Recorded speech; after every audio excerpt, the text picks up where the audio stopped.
byiza turabasuhuje kandi tubahaye ikaze mwe bakunzi bacu ba Afrimedia TV aho muherereye mwese.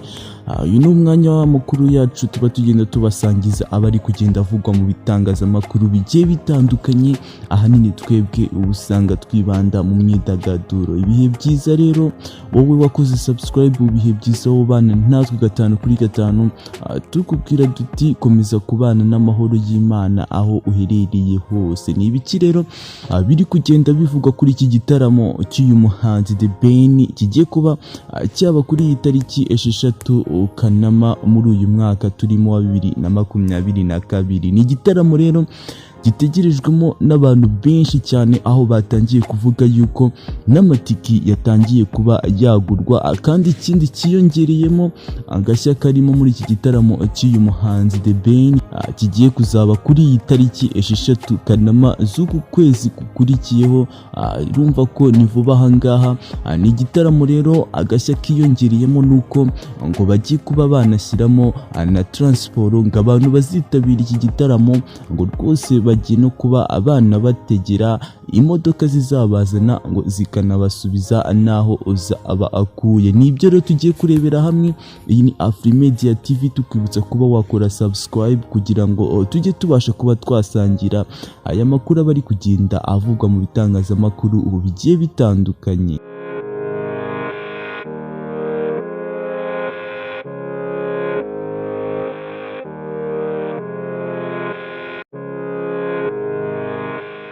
Ni igitaramo rero cy'umuhanzi The Ben agiye kuba yakorera inaha mu mujyi wa Kigali.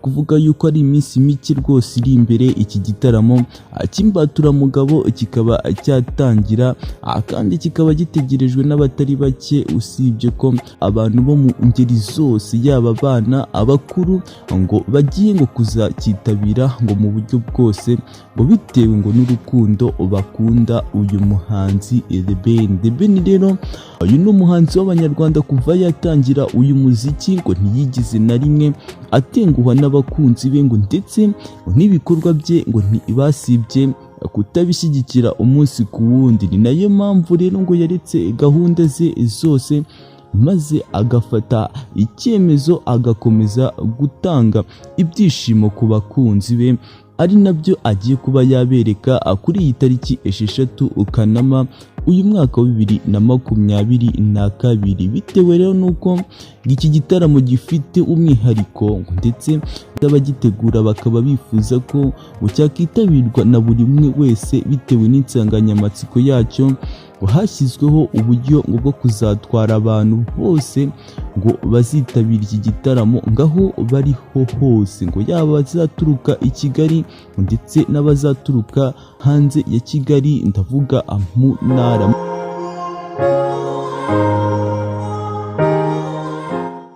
Mu kiganiro rero Inyarwanda dukesha iyi nkuru, Rwigema umwe mu bategura iki gitaramo Gedeon yavuze ko ngo abantu bose ngo bashyiriweho ngo uburyo bwo kugenda ngo n'imodoka ngo zizabatwara abantu aho bariho hose, ngo yaba abari muri Kigali ngo ndetse no mu ntara, ngo zikazabagiza naho igitaramo kizabera, ngo kandi ikindi zikongera zikabasubizayo. Icyo usabwa rero gusa ngo ni kwerekana aho waguriye iyo tiki yawe, maze ubundi ukabasha kuba wakorerwa iyo serivisi yo kuvanwa mu ntara, maze ubundi bakongera bakagusubizayo igitaramo kirangiye.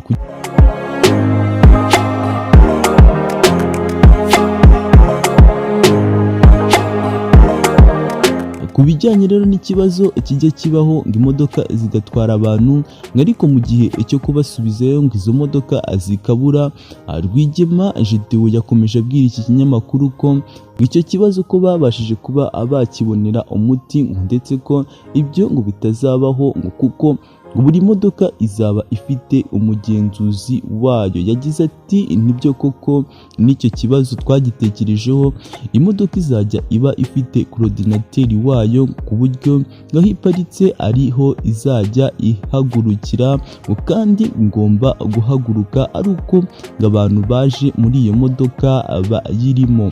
Icyakora rero Rwigema yavuze ko ngo hari abava mu ntara bafite gahunda yo kurara i Kigali, ngo bityo ko imodoka izajya ihaguruka nyuma y'iminota 40 kugira ngo adakerereza abantu bavuye mu gitaramo, ariko ngo ko abazarara ari uburenganzira bwabo. Ku bijyanye rero n'uburyo bwo kwinjira muri iyo modoka, ngo uzajya werekana itiki yawe ngo yaba ku banyeshuri ngo ndetse n'abandi bantu, ngo gusa ngo ku banyeshuri bo mu ntara ngo bo hari impinduka, ngo kuko ngo ushaka kujya muri iyo modoka bizasaba kuba yishyuye asaga ibihumbi 10 gusa. Imyiteguro rero y'iki gitaramo cya The Ben kigiye kubera hano mu mujyi wa Kigali ngiri ku rwego rwo hejuru, ku buryo ngo abantu bari kugura amatiki ku buryo bwinshi. Amakuru rero ngo ava imbere mu bategura iki gitaramo ngo nuko ngo abantu bagera ku bihumbi 45 bamaze rero kugerageza ngo systeme y'amatiki ngo barebe ko ngikunda, ngisabwa ngo akaba ari ukugura itiki yawe hakiri kare.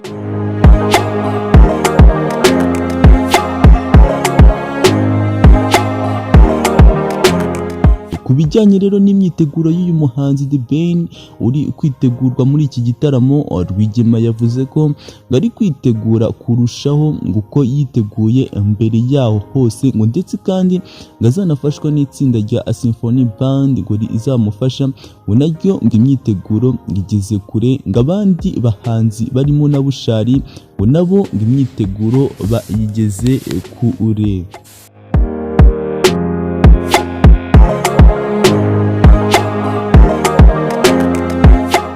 Abategura rero n'iki gitaramo bavuze ko ngo byibuze ngo bifuza ko saa 9 ngo abantu ngo bazaba buzuye, ngo kandi ko iki gitaramo kizatangira ku gihe bitewe n'icyizere cy'abantu ngo barimo kugura aya matike ku bwinshi cyane muri iyi minsi ubwo bari kugenda bayagurisha. Gedewo rero Rwigema uri mu bategura iki gitaramo cya The Ben yakomeje avuga ko ngo bizeye neza ko abantu bazitabira iki gitaramo ngari benshi kuko ngo gifite ngo n'impamvu nyayo yumvikana. Yagize ati muri iki gitaramo tuzaba twishimira ko u Rwanda rwongeye kubaho, ni iby'agaciro turabyishimira nk'urubyiruko, ngo kandi dukeneye kuzereka isi ko dushimishijwe n'aho igihugu cyacu kigeze cyiyubaka.